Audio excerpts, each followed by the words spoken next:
त्रिशूल चिन्ह की वारिस 13 साल बाद। गंगा किनारे का वही पुराना इलाका, लेकिन अब वहां एक गुप्त तांत्रिक कुटिया थी जिसके चारों ओर अशुभ मंत्रों की अदृश्य परछाइयां फैली थीं। हवा में कड़वी गंध, अजीब सन्नाटा और रहस्यमयी शक्ति का कंपन महसूस हो रहा था। अघोरनाथ अब और भी शक्तिशाली हो चुका था। उसके सामने 700 साल पुराना काल विधान ग्रंथ खुला था। उसकी आंखों में रक्तिम चमक थी और कुटिया की दीवारों पर उकेरे गए प्राचीन मंत्र चिन्ह हल्की नीली रोशनी में चमक रहे थे। लेकिन उसकी शक्ति जितनी बढ़ रही थी, उतना ही गहरा डर उसके भीतर समा रहा था। एक नाम उसके हर मंत्र में गूंजता था, आर्या। हाँ, रूपा की वही बेटी, वही कन्या जिसके माथे पर त्रिशूल का रक्त चिन्ह था। आर्या की शक्ति जागरण। आर्या अब 13 साल की हो चुकी थी। वह किसी साधारण लड़की जैसी नहीं थी। उसके आसपास हमेशा एक नीली दिव्य आभा रहती, जैसे कोई अदृश्य शक्ति उसकी रक्षा कर रही हो।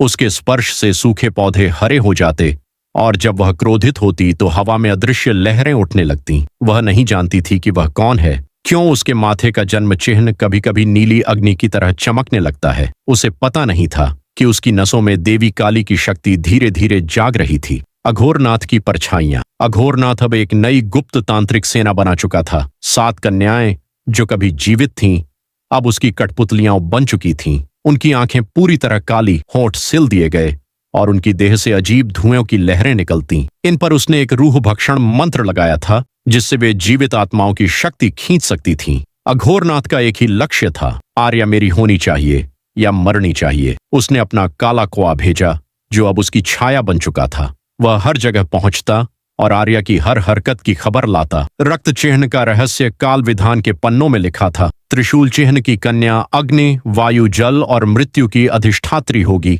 वह देवी की अंशधारी है। वह जन्मी है सिर्फ मृत्यु के सौदागर के अंत के लिए। अघोरनाथ ने गुस्से में वह पन्ना फाड़ डाला, लेकिन नियति को फाड़ा नहीं जा सकता था। भविष्यवाणी उसके भाग्य में पहले से ही लिखी थी। आर्या की पहली दृष्टि।